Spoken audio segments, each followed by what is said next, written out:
नुकताच पावसाळ्याला सुरुवात झालेली आहे आणि छत्रपती संभाजीनगर शहरामध्ये जेमतेम पाऊस पडलेला आहे. मात्र या पहिल्याच पावसामुळं छत्रपती संभाजीनगर महानगरपालिकेचं पितळ मात्र उघड झाल्याचं आपल्याला पाहायला मिळते.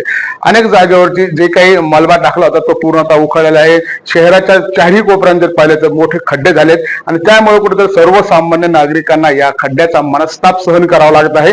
याविषयी बोलण्यासाठी माझ्यासोबत महानगरपालिकेचे विरोधी पक्षनेते साजिद बिल्डर आहेत. आपण त्यांच्याशी चर्चा करणार आहोत. सर, एकीकडे बोललं जातं की छत्रपती संभाजीनगर हे एक ऐतिहासिक शहर आहे, याला ऐतिहासिक वारसा आहे. मात्र जर असे खड्डे असतील तर येणारा पर्यटक सर्वसामान्य नागरिक याला याच्यावरती किती परिणाम होणार? सबसे पहले तो मैं बीजेपी और शिवसेना को मुबारकबाद दूंगा कि आपने जिस तरीके से हमारे शहर को स्मार्ट बनाया है, तो लगता तो ऐसे है कि बीजेपी और शिवसेना के कॉन्ट्रैक्टर्स जो है तो स्मार्ट बन गए, हमारे महानगर पालिका के अधिकारी स्मार्ट बन गए और शहर की पूरी पब्लिक को ये सब जो है तो मिलकर मूर्ख समझ रहे हैं।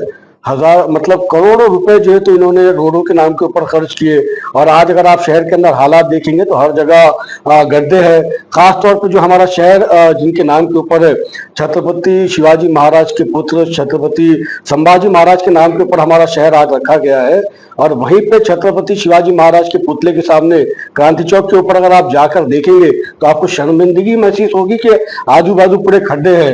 एक तरफ से जो तो ये कहा गया था कि शहर का नाम बदल दिया जाएगा तो शहर के अंदर ये बदलाव आ जाएगा, वो बदलाव आ जाएगा। मैं बीजेपी के महापौर साहब से, कमिश्नर साहब से ये अनुरोध करता हूँ कि हमको बड़े बड़े सपने आप मत दिखाइए। आप अगर हमको बेसिक चीजें ही दे दे, रोड, पानी, ड्रेनेज, तो हम आपके बहुत शुक्रगुजार रहेंगे। तर दुसरीकडे असं बोललं जाते की स्मार्ट शहर झाले, छत्रपती संभाजीनगर स्मार्ट शहर झाले. स्मार्ट शहर झाले का? स्मार्ट जो तो कॉन्ट्रैक्टर्स हो गए बीजेपी के, स्मार्ट अधिकारी हो गए हमारे कॉर्पोरेशन के, और ये दोनों मिलकर जो तो हमको मूर्ख जो है तो समझ रहे हैं। अगर स्मार्ट शहर हो गया होता तो आज शहर के अंदर गड्ढे नहीं होते। स्मार्ट शहर हो गया होता तो आज हमारे पास 10 दिन 12 दिन आज पानी नहीं आ रहा होता। स्मार्ट शहर नहीं बना, स्मार्ट कॉन्ट्रैक्टर्स हो गए जिनको बीजेपी प्रोत्साहित करके सपोर्ट करके जो तो करोड़पति बनाने की कोशिश कर रही है। दुसरीकडे पाहिलं तर संभाजीनगरचा अनेक वर्षाचा पाण्याचा प्रश्न आहे. ही समांतर जलवाहिनी आहे. अजूनही नागरिकाला त्याच्या हक्काचं पाणी मिळत नाही.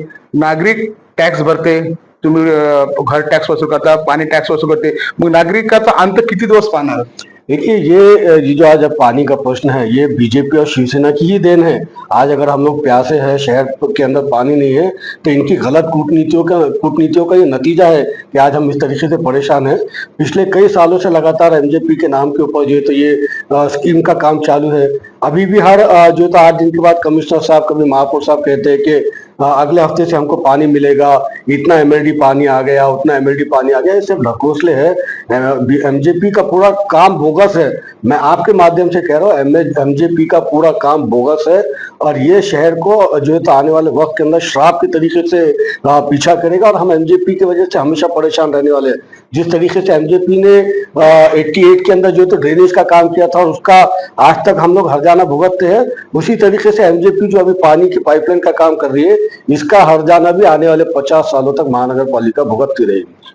तुम्ही ज्या प्रकारे म्हटलंय की त्याचा परिणाम जे आहे तर काही अधिकाऱ्यांनी मात्र अंग झटकून कुठेतरी बाजू आपले अंग झटकल्याचं देखील मला काही दिवसापूर्वी पाहायला मिळते. म्हणजे नेमकं हे जे काही ढिसाळपणा आहे, तो कारभार आहे, याला जिम्मेदार कोण? ये इसके क्लियर जिम्मेदार मैं समझता हूँ कि महानगर पालिका के आयुक्त साहब है। As a HOD of the department ये आपकी जिम्मेदारी बनती है कि अच्छा काम शहर के अंदर होना चाहिए और अगर गलत काम होगा, बुरा काम होगा तो इसकी जिम्मेदारी भी आप ही है, महापौर साहब और कमिश्नर साहब। आपके अधिकारियों के भ्रष्ट नेचर की वजह से आज पूरा शहर परेशान है।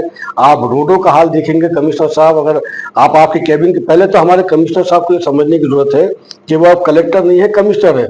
उनको अपने कैबिन के बाहर निकल के शहर का हाल देखना पड़ेगा, रोडों का हाल देखना पड़ेगा, स्कूलों का हाल देखना पड़ेगा, अस्पतालों का हाल देखना पड़ेगा, तब जाके उनको ग्राउंड रियलिटी दिखाई देगी। और कमिश्नर साहब नए हैं, मैं उनसे अनुरोध करता हूँ कि जो कॉन्ट्रैक्टर्स ने बोगस रोड बनाए हैं उनके ऊपर आप कार्रवाई करेंगे।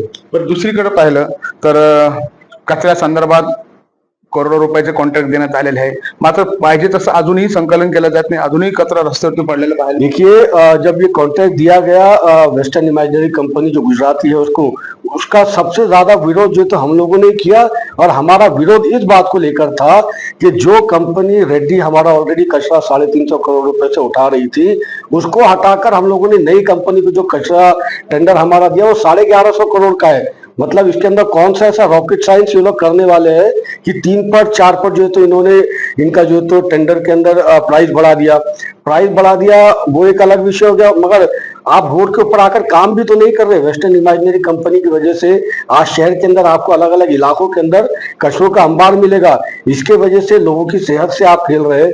पानी का मानसून का ये सीजन है और ऐसे में अगर रोड के ऊपर कचरा पड़ा रहेगा तो कहीं ना कहीं शहरवासियों की सेहत से भी आप खेल रहे हैं। इसके ऊपर कमिश्नर साहब को ध्यान देने की और महापौर साहब को भी ध्यान देने की जरूरत है। बरं, मला हे सांगा की तुम्ही विरोधी पक्ष नेता आहात, मागच्या पंचायत देखील तुम्ही विरोधी पक्षाचे होते, तर कुठेतरी विरोधी पक्ष ही आपली बाजू मांडण्यात किंवा त्यांच्याकडून सत्ताधाऱ्याकडून काम करण्यात अपेक्षित ठरतंय का? नहीं, ऐसा क्या है अभी ये हिटलर शाही चल रही है म्युनिसिपल कॉर्पोरेशन के अंदर। महापौर साहब हो, बीजेपी साहब हो, ये ऐसा समझ रही है कि जैसा पूरे मुल्क के अंदर इनको कहीं भी विरोध नहीं चाहिए, विरोधी पक्ष नहीं चाहिए, उसी तरीके से ये समझ रहे हैं कि औरंगाबाद छत्रपति संभाजीनगर महानगर पालिका के अंदर भी कोई विरोधी पक्ष नहीं रहना चाहिए। ये इनकी कोशिश है, मगर आने वाली जनरल बॉडी के अंदर इनको उधेड़ा जाएगा, इनकी नाकामियों को जो है तो पब्लिक के सामने लाया जाएगा।